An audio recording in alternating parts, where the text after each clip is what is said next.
Hello and welcome to the Publicly Challenged Podcast. I'm your host, Luke Oswald, and I hope you join me on my quest for knowledge to become a better public land hunter, angler, and forager. Stick with this and who knows, maybe we will learn something together.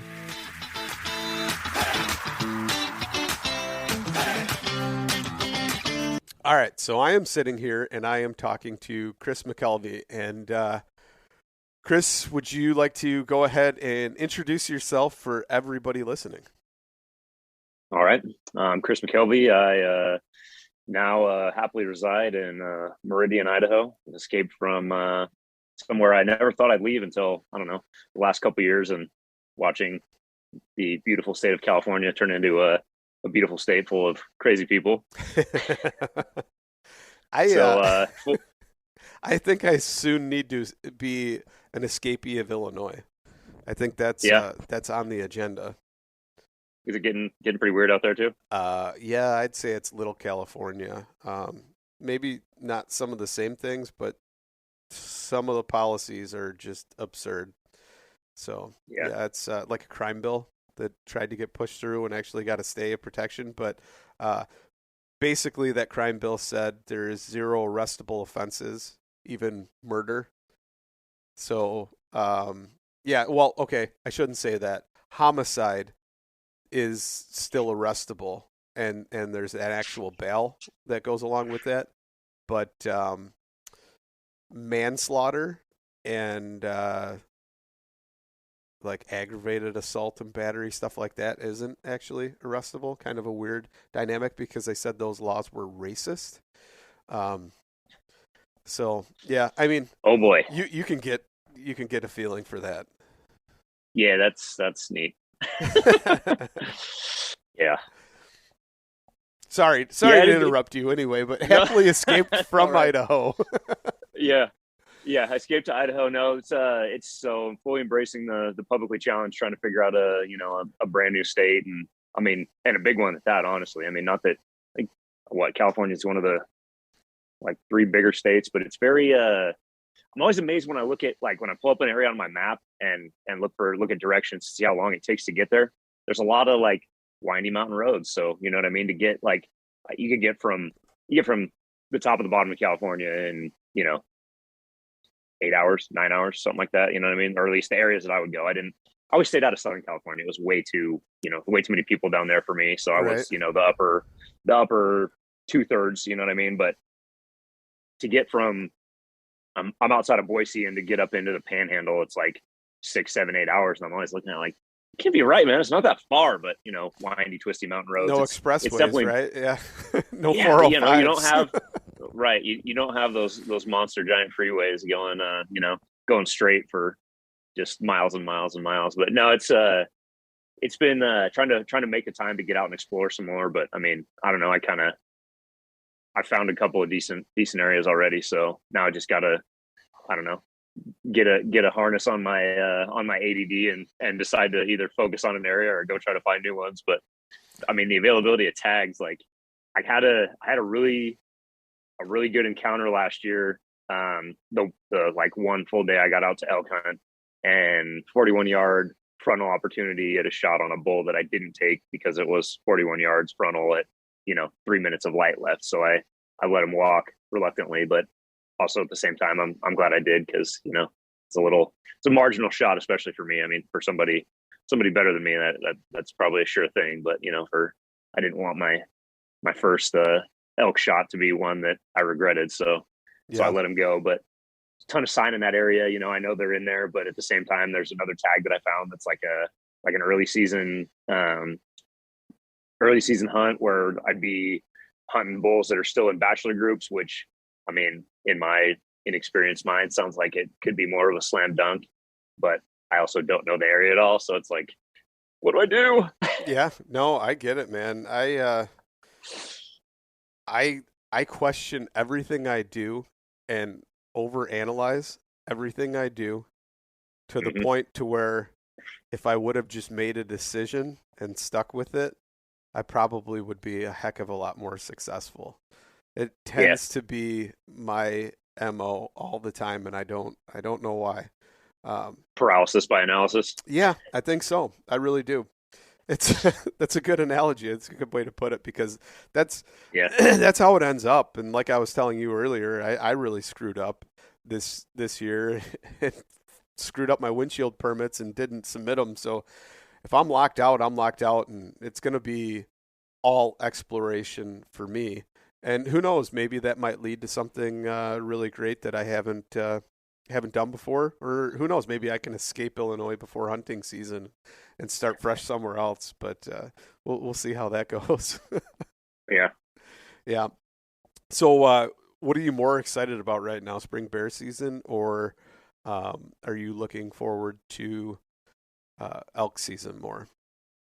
On the immediate, I mean, obviously spring bear happens sooner, so I'm pretty focused on that right now. But it's tough, honestly. Like I've never put like we were saying before, I've never put that much effort into going out just for bear. California didn't have a spring season, but I mean, there was so many bears that, I mean, that was the most sign you'd see anywhere, anytime you went out hunting, or anytime you went out anywhere. Probably. Yeah, there was getting to be a lot more mountain lion tracks and scat and trail cam pictures over the last few years there that I was in California also. But it's weird, actually. The area that I hunted last year, I saw one pile of scat that was probably like that first spring crap when they pass that grass plug, right? Or hair plug rather, when they first get up and get their digestive tract going. But I didn't see any tracks, any of the the scratching on trees or stomp trails or any of that stuff that I'm used to seeing. So I don't know if that unit just has. And I looked at it on the Idaho Hunt Planner, and there's bears taken out of that unit. So I don't know if I was just in an area they don't like for whatever reason. But I don't know. It was kind of weird. I was like, I'm used to seeing way more bear sign than this. Like, what's going on? But no, I mean, it's good. I'm trying to focus on a lot of things, trying to, learn elk better, to where I feel like for, a guy that's all of his knowledge was theoretical before, the first day I stepped in the woods with a tag and actually had an encounter, which I was pretty surprised about. Everything, has been podcasts and online learning and, studying YouTube videos and just trying to absorb everything elk I could. Trying to quantify as much of that information as possible and just continue to, absorb more of it so that I can at least have up my chances for success this year. But at the same time, I've got a lot more opportunities here, period. So trying to, learn as much about bears and figure out, wolves and mountain lions and every other critter that is now back on the menu. But I mean, bear's a great source of meat. I enjoy it. It's been a really long time since I've had any in the freezer. And I mean, getting one in spring, that'd be a great freezer filler for the meantime until September. So, right. All the above, I guess. I don't know. Yeah. I want a bear fur coat really bad. And I don't know how many black bears it would take to do that, but, I'm willing to try. Some of them get pretty big, man. Yeah. And actually I've seen, I don't remember where it was. I saw, is it Ohio? Does Ohio have bears? I saw a picture last night, randomly scrolling, and some guy reset a Midwestern record that had stood for like 30 plus years. And I mean, this thing was a toad. I imagine it was probably like, eating off of somebody's ag field, or like that Hogzilla from the mid 90s where it was eating a bunch of, crazy fish food from a bass farm or whatever the story was with that one. But yeah. I mean, this thing was like, it didn't look crazy long, but I mean, the thing was like, the guy was sitting on the ground next to it, and it didn't look like one of those pictures where you're, 10 feet back doing this program. But it was, the top of its back was probably 3 feet off the ground or something like that. I mean, it was a big bear. But I mean, black bears get pretty big. I think it's, you get different areas, and you find that one big boar or whatever. But I've seen some real toads. I think if you got the right one, I think you could make a bear coat out of one bear. Yeah, that'd be cool. It'd definitely be cool. Yeah. I always think of the movie Legends of the Fall, where the dad, and I think he's actually, it looks like a grizzly bear coat that the dad's wearing when he comes out on the porch with the cigar in his mouth and the shotgun. Yeah. That scene. Yeah, that's it. That was like that's the most iconic scene ever, I think. In my mind, that's one of those scenes that just sticks in my head, and I think about it, and I'm like, dude, I want a coat like that so bad. Yeah. I already got the double barrel. All I need is the coat. There you go. Yeah, so that's pretty cool, man. I was kind of hoping to actually come up and join you up there for the bear season, but I don't think that's going to happen. But you're definitely going to have to keep me posted, let me know on what's going on there and how it looks and what you're learning. You know, I'd love to at least go along and learn that journey with you as far as absolutely what your discoveries. But so what are your plans? Like, how many can a resident take? Can you take more than 2 bears, or is it just like a 2 bear is like what you get for the one tag? So it's one tag per bear, and it's most of the bottom portion of the state is one bear. It's up in the panhandle where the population, and it's not. That's kind of a blanket statement. It's unit by unit. You have the ability to get a second tag, but it's up in the panhandle is where the second tags are available. Oh, so that's where the 2 bear tag thing is up there. Yeah. Okay, because I always thought it was like the whole state. It's like, oh yeah, that's awesome, man. You get 2 bear tags. I thought the same thing. Yeah, but it's like $110, right? Like it's for a non-resident. Yeah, which I mean, really, I don't know. I don't know how it is elsewhere, but I mean, again, I always looked at like, California's prices, and for what I paid, right? I know, right? That's so everything is cheap here. It's weird, right? No, I looked at so for what I used to pay for my hunting license, 2 deer and 1 bear tag in California, I can get the Idaho Sportsman's Package, which is combination license. So my hunting and fishing license and every non-draw tag in the state. So I've got deer, bear, mountain lion, wolf, and elk. Is that right? Deer, bear, mountain lion, elk, wolf. Yeah. And so you just have to add like, your migratory birds, you know what I mean? Those little extra add-ons. So like sport fishing, that's something else. I mean, I haven't fished in, it's probably been 10 plus years, something like that. And, having little ones. Yeah. That's something that like, I think I'm ready for that frustration. I think I am like, so like I said, I'm not the most coordinated guy in the world, but at the end of the day, somehow I manage and I still get it done. It is what it is, right? And yeah, I don't look the most graceful as I'm going back and forth and so-called trying to paint the flat ceiling, because they always tell you, we don't live in igloos, so don't go all the way down, whatever. You want to keep that range of motion like you're just painting a ceiling, right? A flat ceiling in a house. And yeah, I overextend that range all the time, and sometimes my wrist starts to curve instead of staying straight or whatever. Sometimes I so I fish in my creek, and I just started that last year, and it was the coolest feeling in the world catching a smallmouth bass the size of a freaking dollar bill. No joke. So I had some little Murdich minnows that I got that were like real small ones, because I figured, smaller creek, I'm not doing like a 3-inch streamer or whatever, 4-inch streamer. I got these little Murdich minnows. I can't remember what hook size they were, but they were pretty darn small. They weren't like an aught. They were like a 6 hook or something. So they were small.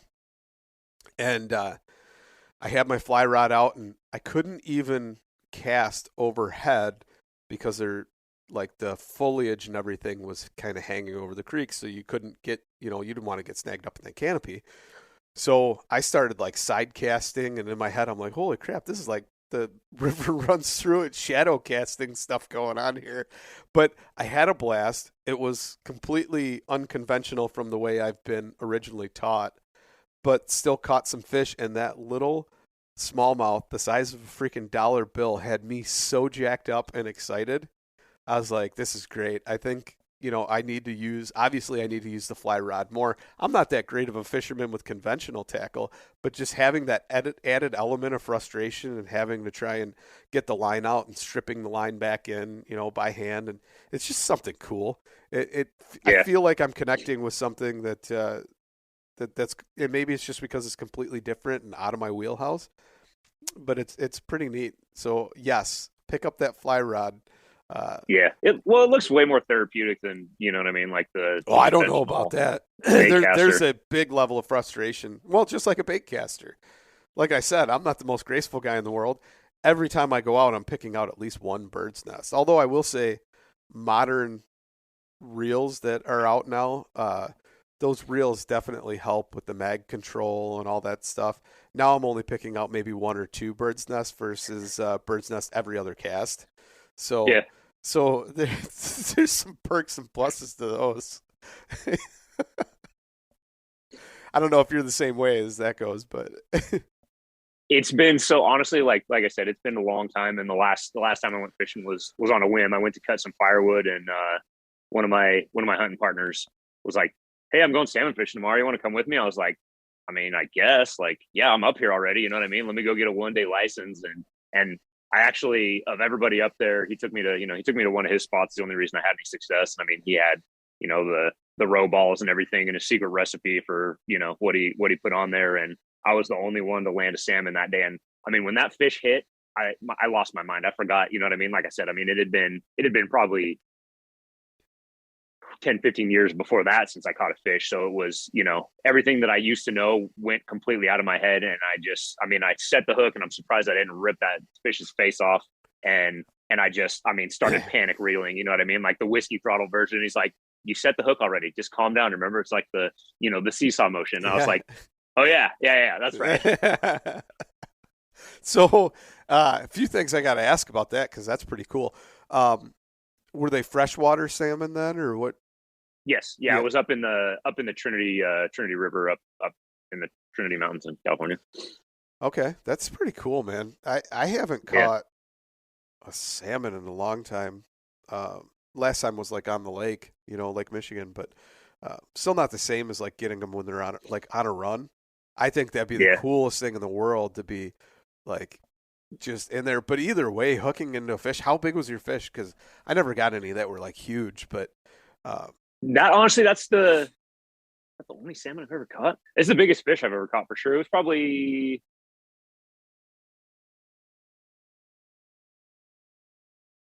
a little over a foot, maybe. I don't know. I didn't weigh it or anything. You know what I mean? I don't know. Like I'm not. yeah. It's been so long. I'm not. You know what I mean? I wasn't on Instagram then, so I didnn't have to do the grip and grin. Oh, So I you can't didn't look do back the at the grip and photo. But grin. I know. Everything is content. You got to know that. Come on, man. I know. Yeah. Here I am before I ever knew I was going to be on here.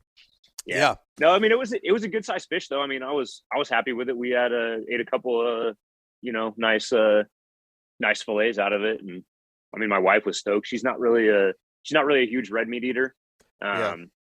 So the fish. I mean she's all about the fish. So Yeah. I cannot eat salmon if it's like a restaurant or, store bought frozen stuff. But if somebody's got a fresh chunk they caught, like, I'll tear it up.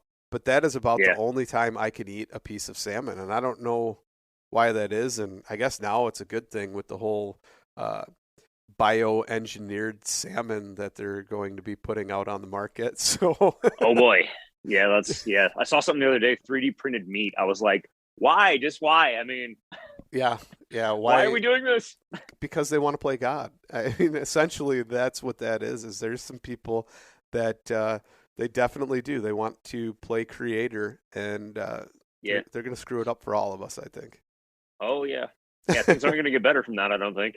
Now, clearly, they haven't seen enough Jurassic Parks or Terminators or any of Yeah. those movies, or maybe they have, and that's why they want to do it. I don't know. Maybe it's very Yeah. nefarious, and they just want that to happen. So that's pretty cool. You caught a salmon. So do you see yourself actually getting that fly rod and getting ready to take on that You know, responsibility? it'll probably be a transition to the fly rod, but I got a 6-year-old son and a 2-year-old son, and the last thing I want to do is destroy the outdoors for them. And the way I've transitioned to hunting, I don't want to. I want to bring them into it, but at the same time, I don't want to. I don't know how to pace myself enough to like make it enjoyable for them. You know what I mean? So I figure the fishing is, I mean, my wife will do it too.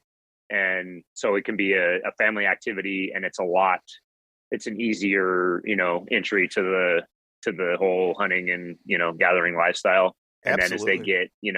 as they get a little older, then, and even at that, I mean, I got to figure out, like, I used to do, a lot more what would be kid friendly hunting. You know what I mean? When I was younger, I started out. So, much like yourself, like we were talking about earlier, I started out hunting on private land, and I'm relearning kind of how to hunt the way most people do. We started out, we did a lot of road hunting. We just drive around and look for deer on the property. And now more and more, I park once and come back when I'm done. You know what I mean? I'm not driving Right. around. I'm hunting a lot more on my boots than from the road. So having to, I don't want to sacrifice what my time out and try to get try to hope to get lucky. I mean, no, like the hiking and hoping, but driving and hoping, so that I can be spending time with them. But I want to show them the real process. I mean, so if I got to find an area, I guess, that seems like it would be conducive to hunting a little more kid friendly, whether it's just a shorter hike and a sit kind of the thing, or finding an area that I could road hunt with them and still have some kind of success, to where I'm not just frustrated because I'm air quotes wasting my time, my little bit of precious hunting time, to try to show them the outdoors. So it's kind of, if I can get them started that way, then it'll be something we can all do. And then like I said, they'll all eat. I'm with you to where I don't want to buy salmon at a restaurant or get the farm raised dyed stuff at the store or whatever. Right. So if we can get something that we can all eat, that's healthier, healthy natural food, then I'm all for it. Let them participate in that. And Yeah. Heck yeah, man. So little advice on taking kids fishing. Most of the time they don't even care about the fishing. yeah. So if you're hiking in somewhere to, like an alpine lake type scenario, make it to where they can roam and play, and they'll have more fun doing that, to where you can just kind of get that rod out and start casting. The other thing is, if in a boat or on a float trip or anything like that, snacks. When the snacks run out, the trip is over. Yeah. And so I'll pack enough snacks to where you'd think I was going out for 2 days. And the kids, they'll open one thing and eat it and get distracted and play. Like, I take my kids in the boat all the time, and they love going in it, but they have to either be trained on something, like, okay, here's this, and I'll show them like the fish finder and be like, you can push this button and it shows this display, and here's the fish, and this is, and if you explain to them how to actually read it, you'd be surprised how fast they pick it up and push the buttons and learn the functions.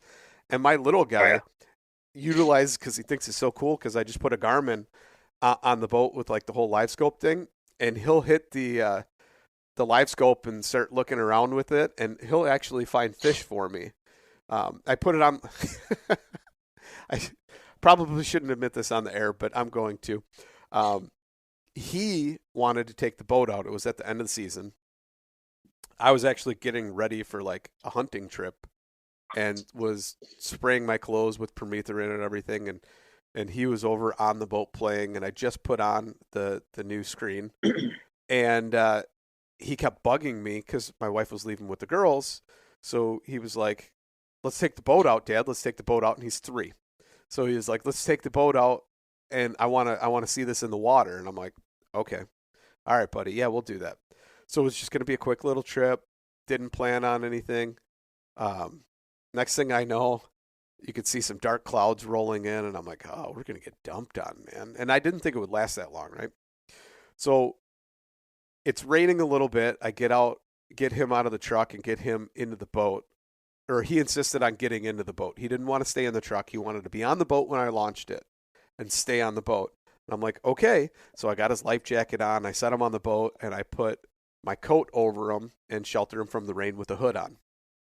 Yeah. So he's sitting on the bow of the boat, and the first thing he does is he turns on that new fish finder. Turns it on all by himself, and he's sitting there staring at the screen playing with it. Well, I launched the boat, and it started downpouring.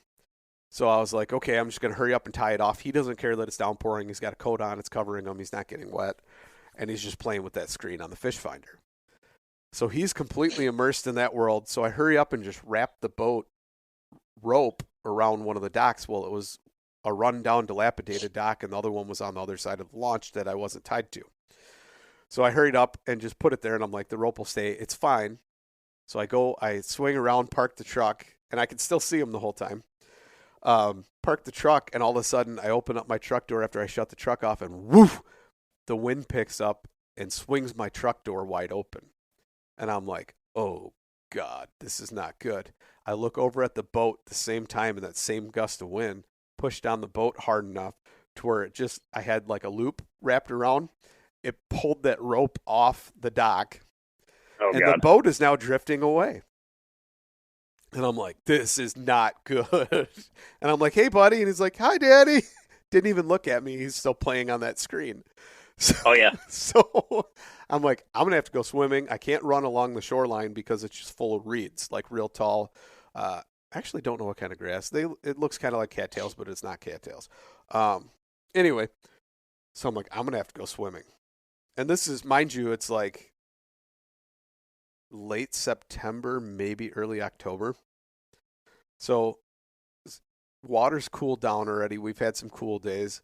I'm like, I'm still wearing shorts, right? So I kick off my shoes, take my wallet, my cell phone, everything, take my shirt off, throw it on the dock, take my hat, throw it down on the dock, car keys, everything, jump in. I got to go get the boat. And he's like 30 yards out already. Like, what?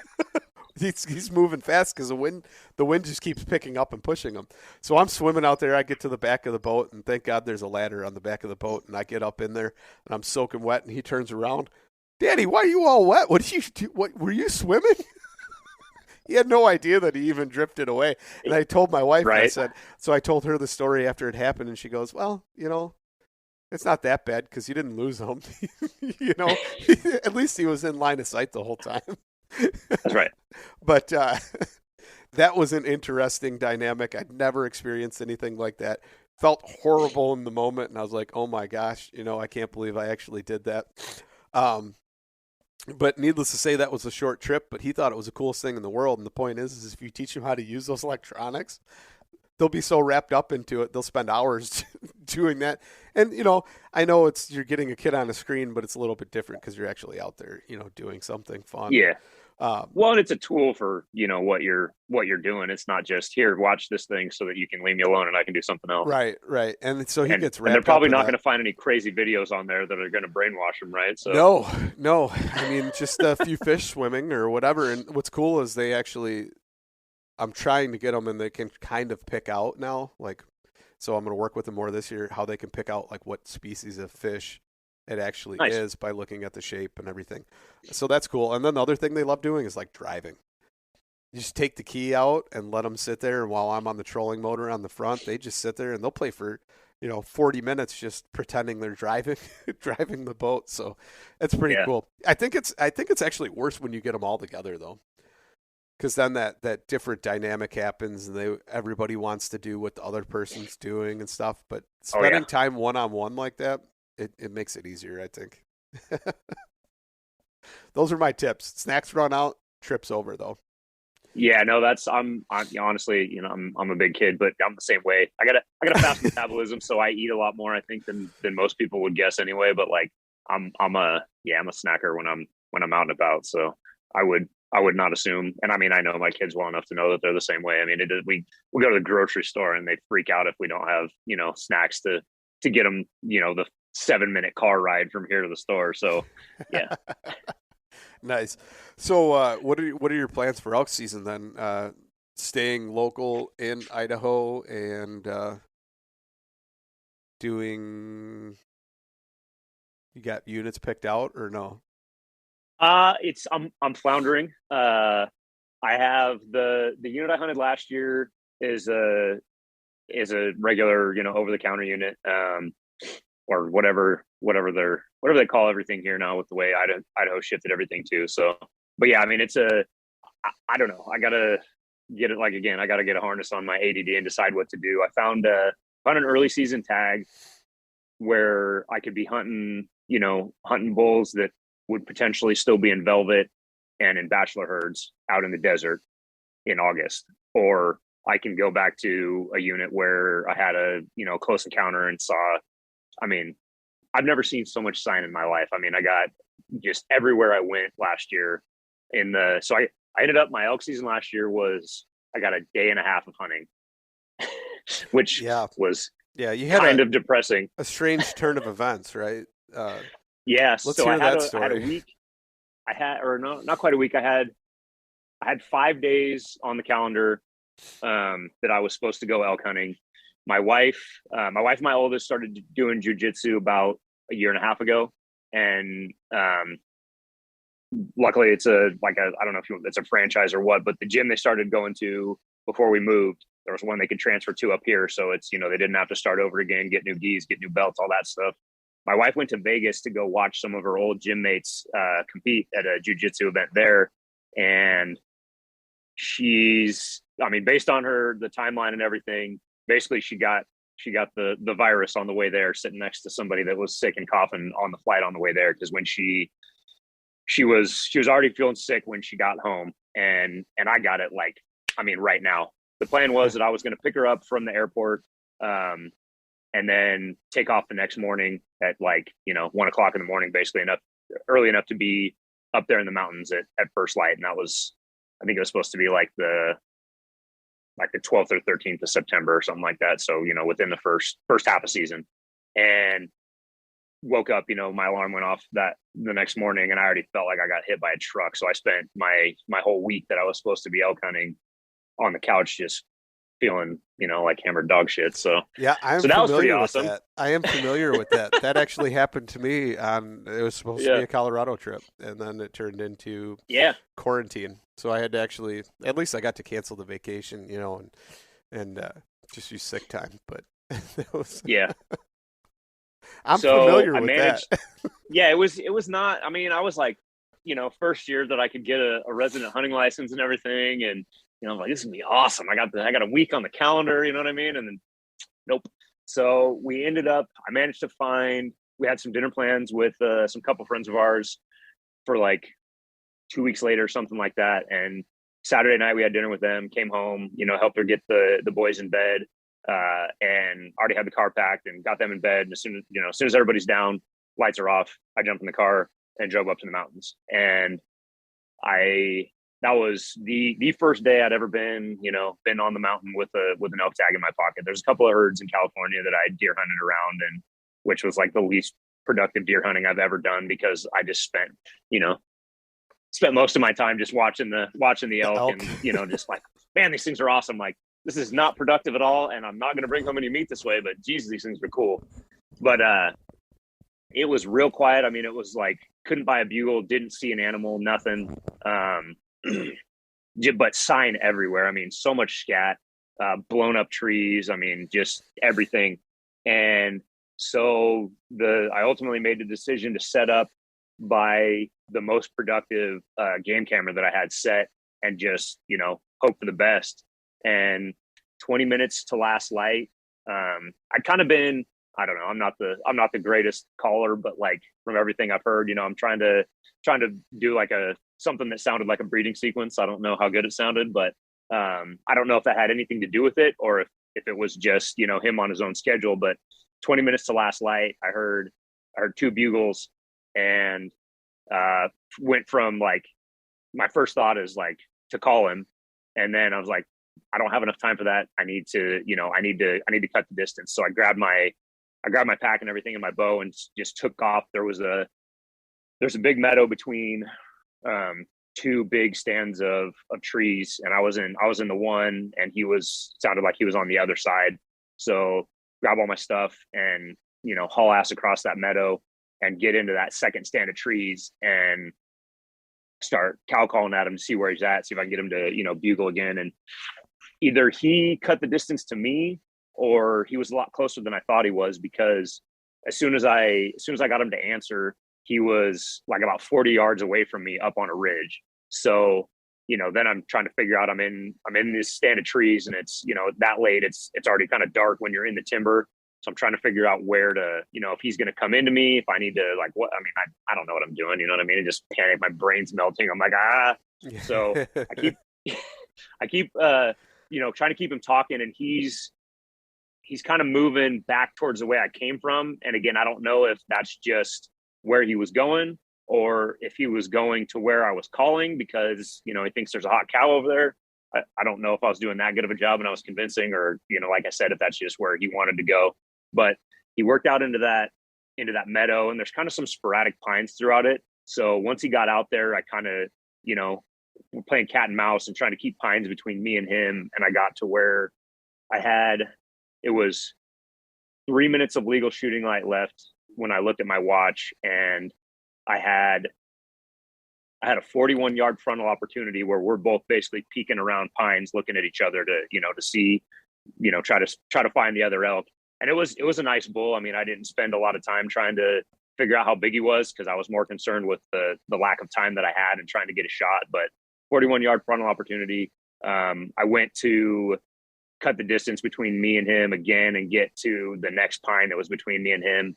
And when I did that, it should have been, if I remember right, it would have been just under 30, like 27 yards from that pine to where he was if he'd have stayed still. But by the time I popped out around the next one, he was like about another 30 or 40 yards out, continuing the direction he was going. But I mean, he wanted me to come hang out with him. He was chuckling at me and talking to me. So, I based on time and the fact that I was going to have to, run straight at him through the open, basically, I made the decision to pull the plug and hope I could, find another opportunity to get out there and get after him again without blowing him out of the country. But I mean, the whole way hiking out back to the car, he was still chuckling at me. So he was, I must have done an all right enough job talking to him that he didn't realize that I was somebody that had no idea what I was doing. So, a lot of times I think we think we're worse than we really are.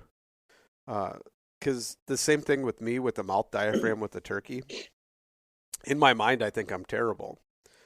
But at the same time, I've been around enough birds and raised enough turkeys and jack with those turkeys and get them all fired up and clucking back at me and gobbling and everything else that maybe I'm better than I think I am. But I've been out in the timber and just jacking around scouting, like, looking for late season sign and trying to find old beds and all that kind of stuff that, about this time of year while I'm shed hunting, and I'll jack around with the turkeys before actual turkey season, and I'll have a couple of them come running in. So it must be that we're, we're better off than we really think we are, and that, or maybe the animals really don't care that much and maybe turkeys are different entirely though, because you could hear turkeys gobble at an overhead jet that's passing by, or a helicopter too. Yeah. So who knows? Yeah. I've heard that from a lot of people that know better than I am, that some of the worst sounding calls I've ever heard are elk in the woods. So, I mean, probably a combination of two, because I know I've definitely messed with turkeys too. And like, just mouth gobble and get them to, I mean, I'm pretty sure that doesn't sound like a real turkey, you know what I mean? But at the same time, it's close enough that it gets them to get some fired talk up. back. So yeah. Whether it's that they don't care or that, I don't know. But yeah, I've definitely heard that before, that, some of the worst sounding calls are actually from the real thing. So, but I mean, it was encouraging. I mean, I thought for a guy that's, that was the first day I've ever been boots on the mountain with a tag in my pocket. And I'd never even accompanied anybody on an elk hunt, to doing decent enough to where I actually got myself an opportunity. I was pretty stoked, but managed to find supposed to be one more weekend to go out, like 2 weeks later or something like that. I think there was one more week of season or something like that after the next round I managed to find to get out. And same thing. It was real quiet. There wasn't, not a lot of talking or anything. So actually, no talking that we heard in the morning. Went out with a buddy of mine, and we were sitting over a wallow kind of midday, and we heard a chuckle, kind of, pulled out the maps, kind of got an idea where we both agreed where we thought it was coming from. looking at the topography and everything to try to figure out how to get in on it. And we take off to go, cut the distance to him, which it was a pretty good ways. I was probably half a mile or something down across the creek and up over a couple of finger ridges. But I mean, we had all the time in the world. So, we get ready, take off, and we got to drop down and cross this little creek where we were at to get over onto the next finger ridge. And my buddy slipped and fell and tore like 3 muscles, I think the doctor said, in his right calf. So that was the end of it. That was a season closer right there. So we spent the next couple hours getting him hiked out of the mountains and back to the truck, break down camp, and that was it. Fun. Now, what's cool and it's encouraging though is you actually got on elk, right? So my first time out elk hunting with a tag in my pocket, it was more or less just an expensive park pass. I had no idea what I was doing. I didn't research it as much as I should have, but for me it was such a sobering experience that I knew, holy crap, I really need to do my homework. I need to really try and figure these things out. And even though I didn't get to go on that other one with my cousin after the whole COVID thing, we did put in the work, and he went back and applied that same stuff we already studied and went and analyzed in the hunt plan and everything that we had and utilized it and ended up getting on elk the following year. So it's cool to know that all that effort and work that we put in afterwards ended up actually paying off, and we would have been in elk and potentially successful. In fact, I believe he said that he was like 65 or 70 yards, had a cow, and was able to take that cow, but didn't take it because he didn't want to take a 65 or 70 yard shot. Right. And I was like, well, if you were in them, and he wanted, so he came back and actually wanted to later on and ended up not being in them later on in the season, but was wanting to take a bull. And I said, man, I would have dropped that cow in a heartbeat. Like, it's like, that's one thing I figure now I got to work on is longer range shots. So, and was that Colorado you guys Colorado, yeah. So Colorado archery are all the archery tags either sex, or is it just the unit you guys were in or he was in, or I believe whatever? the majority of them are either sex and I don't know if that's changed or maybe it's over the counter tags are either sex.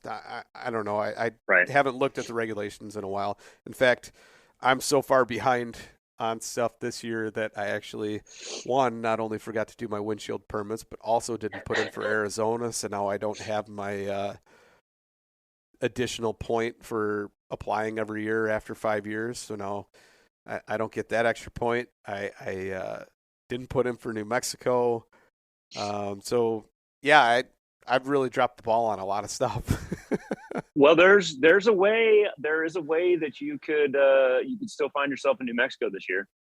I don't know if you've seen it, but the Elk Bros are doing a coached, not a guided, but a coached hunt giveaway. That would be cool. And the way I work with giveaways, I'm you're rolling the dice heavy on that one. Honestly, you're probably already there. I mean, you are the luckiest SOB I've ever met in my life, I think, as far as giveaways go. Just publicly challenged giveaways alone, I think you've won at least 2 of them, if I'm not mistaken. I think so. Yeah.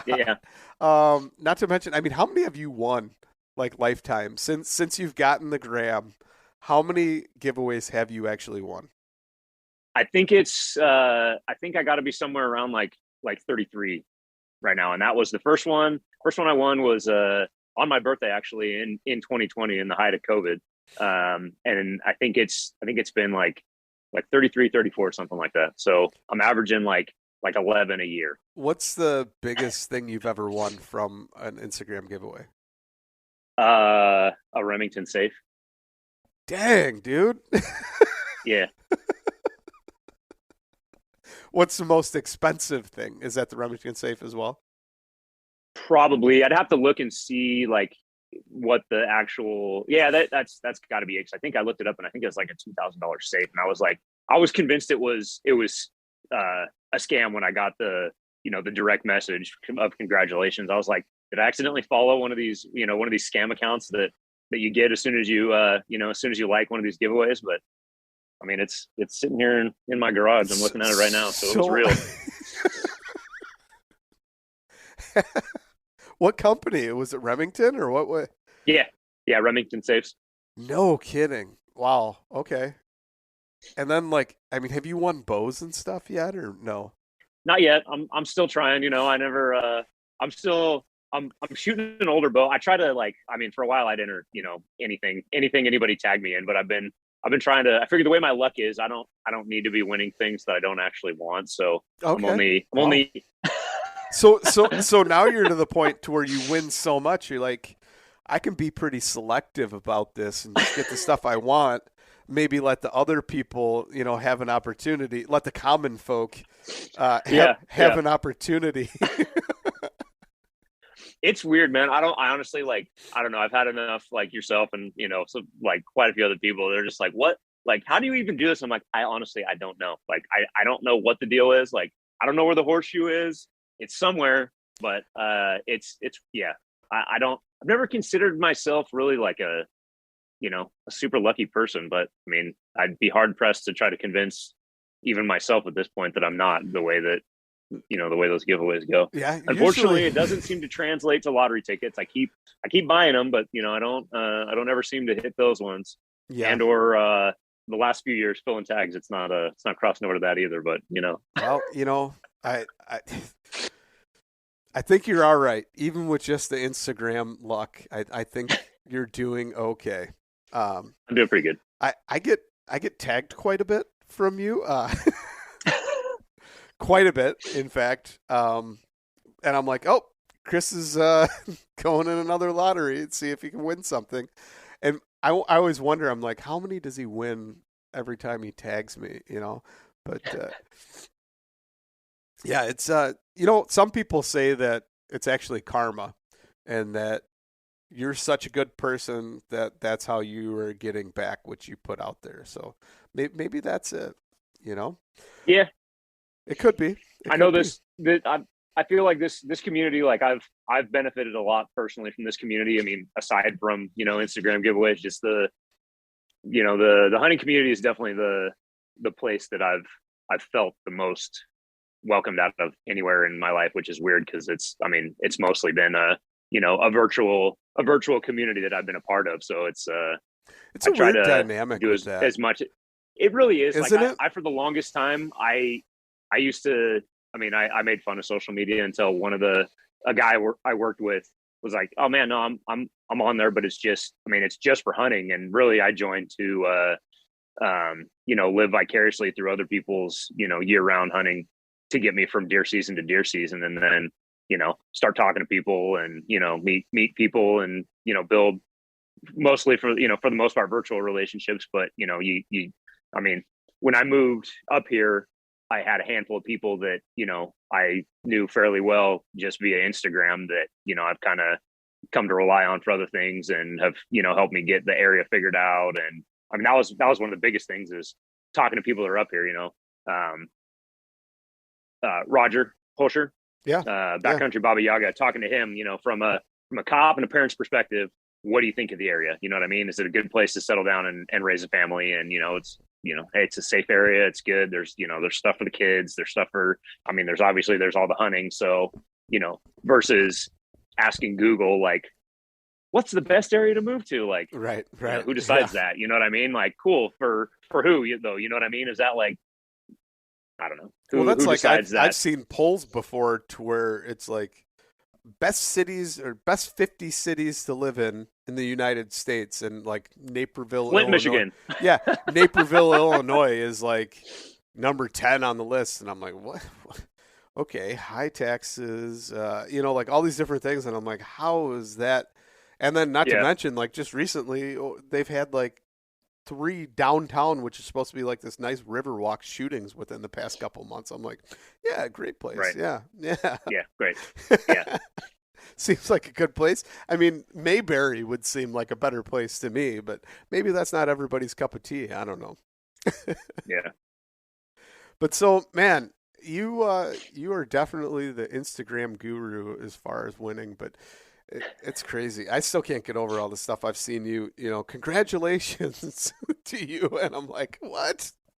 All the time. Again? Yeah, Yeah. and what you commented, I tagged myself one time. I don't remember what it was on, but you're like, seriously, you're tagging yourself, and I'm like, well, I can't tag you because you're the one hosting the giveaway. Or was that the one?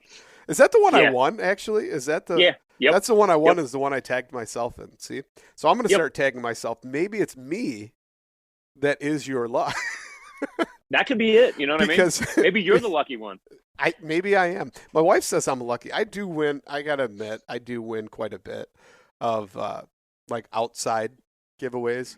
I've won bows and even guns and whatever before. Like I'll go to like a church raffle or a sportsman's whatever and just pick up a raffle ticket and be like, "Oh, you won!" So who knows?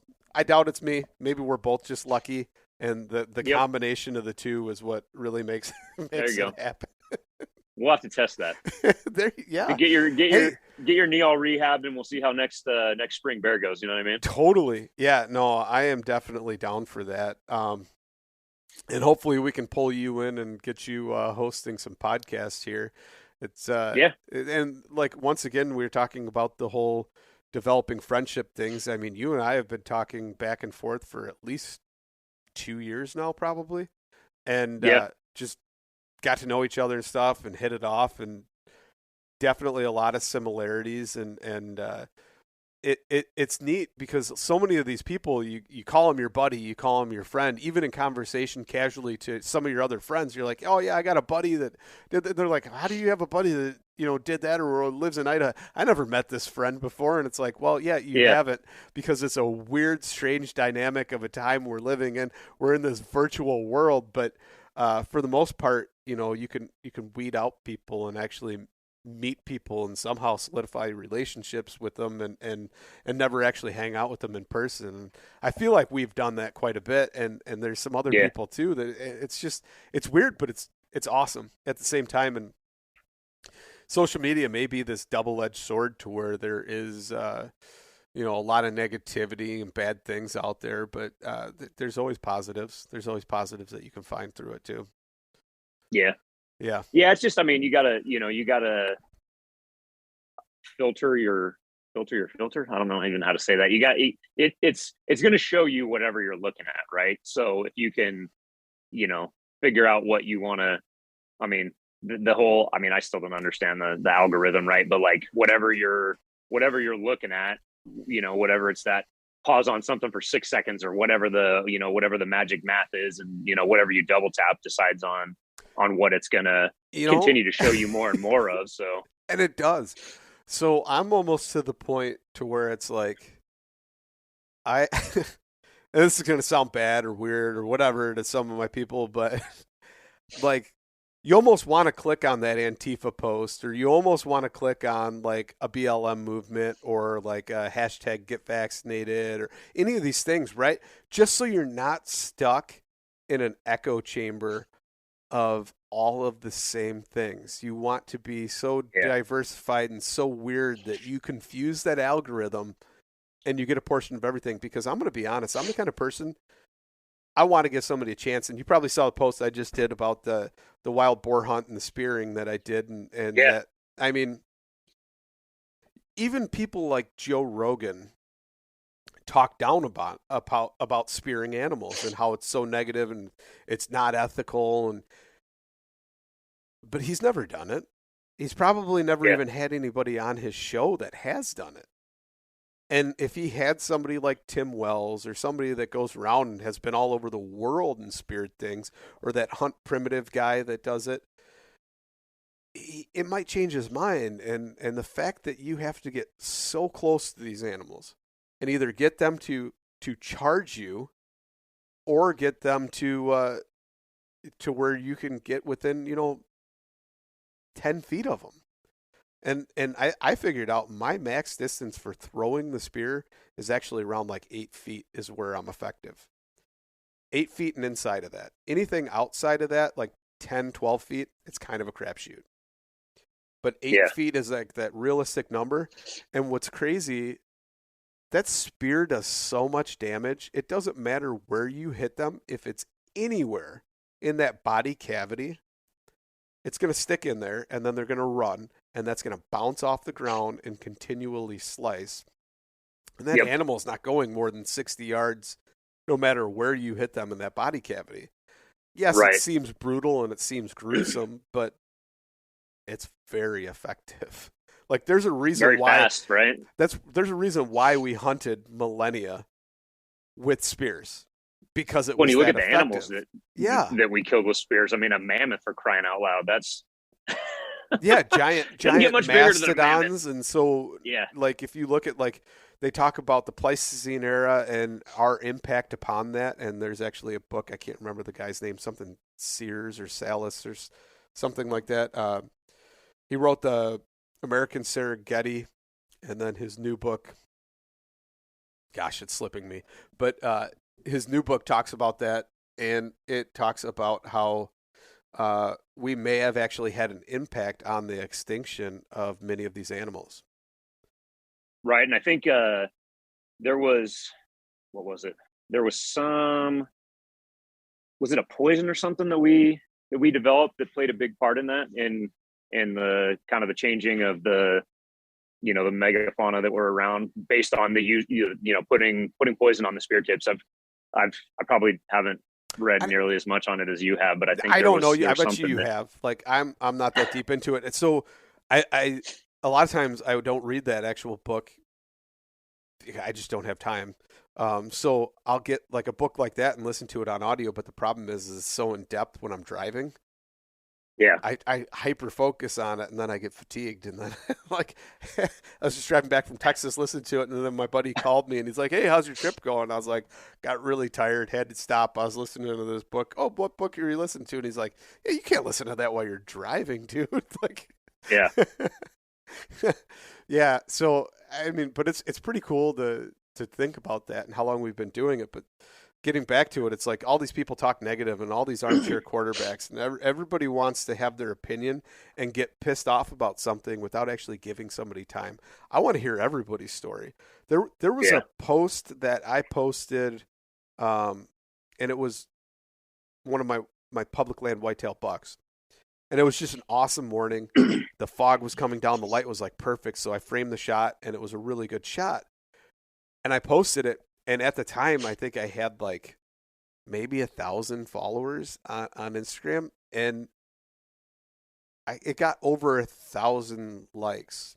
Maybe I had like 800 followers. Like I didn't have that many followers to get that many likes, whatever I had.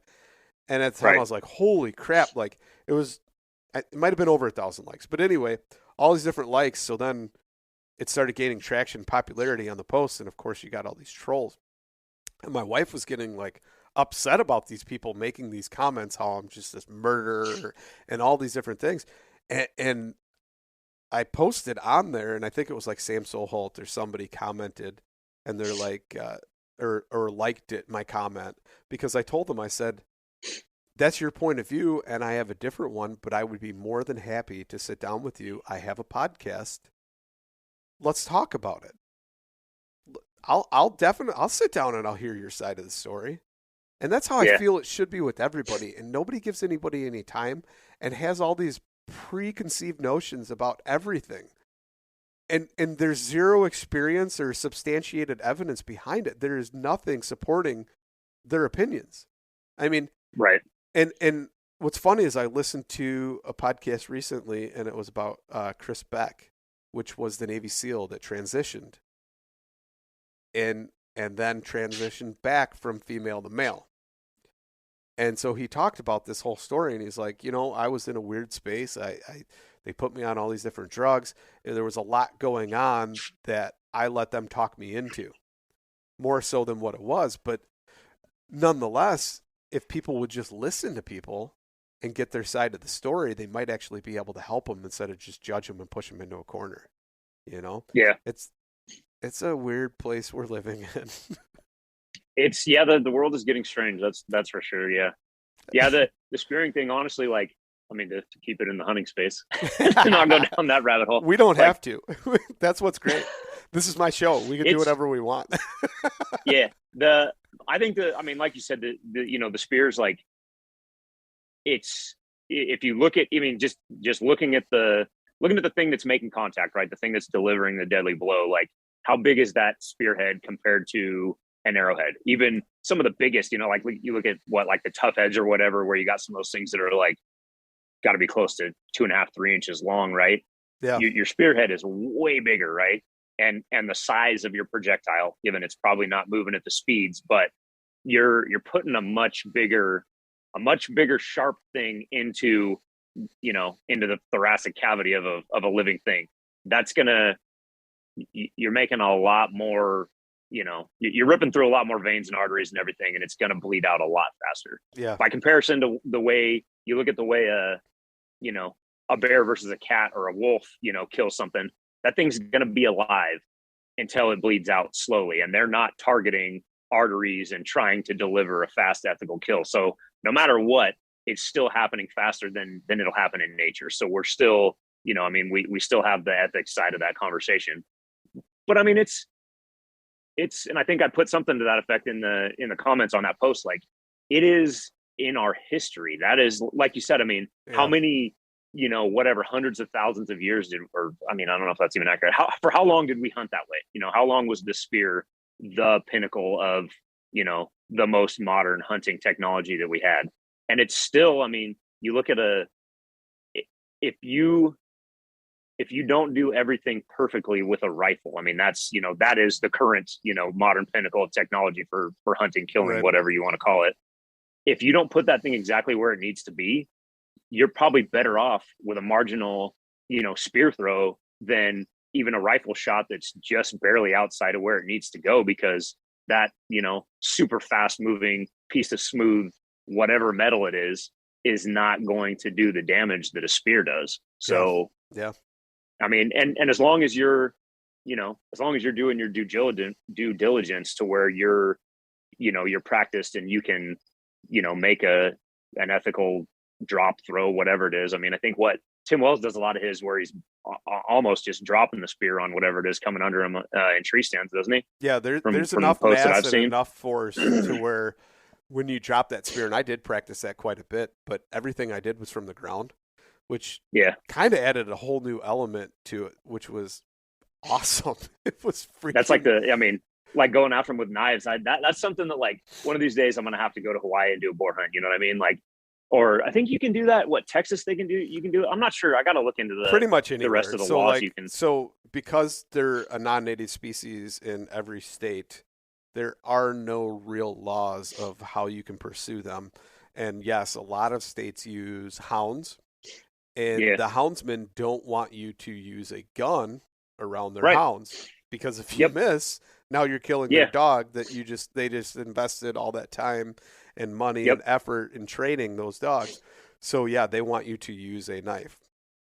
And I'm going to be honest, there was some experiences where I could have actually used a knife. I at one point didn't bring my bow because I thought I'll just play backup. Other people need to get a hog. I got 2 in one day. I was like, Sunday, I'm just going to go with, my buddies, and I'm going to bring my bow, and I'll just back them up. If they get a shot, I'll put another arrow in it, because my first hog had 5 arrows in it, maybe 6, before it went down. I mean, it was running, bleeding, literally like a stuck pig, and bleeding out, but just had so much energy and just, it was, I mean, they've got some fight in them. And, they do. They're feisty. Yeah. And then so that happened. Then I speared one, and it actually charged me, and I speared it. And then, so the next day I was like, well, I'll just bring my bow, and I'll back you guys up and put an arrow or 2 in a hog to help try and drop it and put it down. Everybody's like, yeah, that's a good idea. So we go stalking, and I end up stalking up on some, and so does another buddy, and I'm like, well, I'm not going to hunt them because they're supposed to be over there, and I'll just like push the hogs to them. Well, They ended up not being there. They ended up setting up somewhere else because they saw some hogs and veered off, and we're chasing them. So here I am, and here the other guy is, and we're looking and looking around, and it's like, okay, well, let's stock up on him. So I get up on him, and we both end up getting within like 6 feet of him, and they're just hanging out in between a little bit of brush. And I'm like, well, I should have brought my spear. I don't want to arrow one. That's no fun.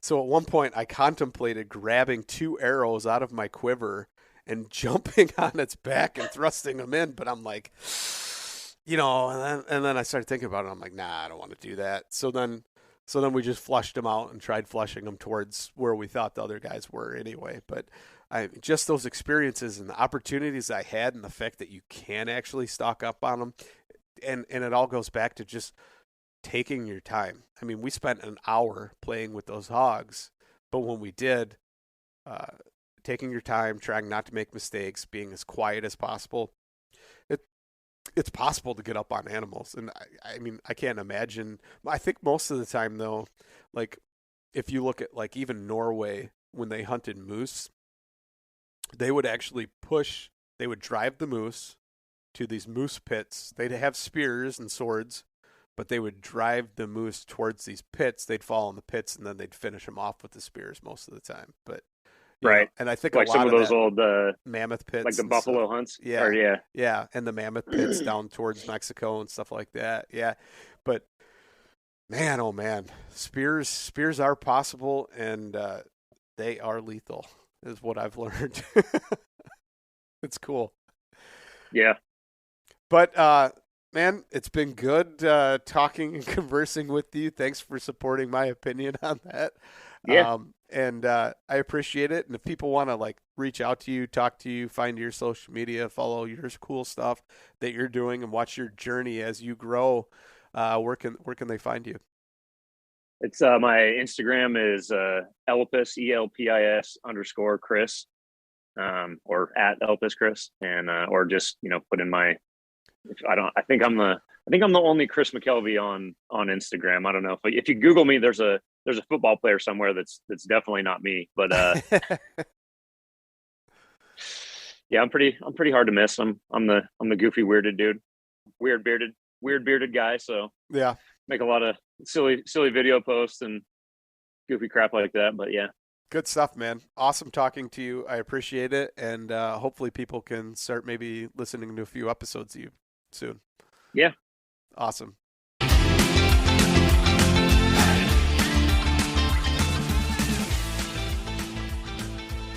And once again, thank you so much for listening to the Publicly Challenged podcast. I hope you enjoyed the show, and if you did, please subscribe on whatever platform it is you're listening to. Also, if you could leave a review, that would help us out.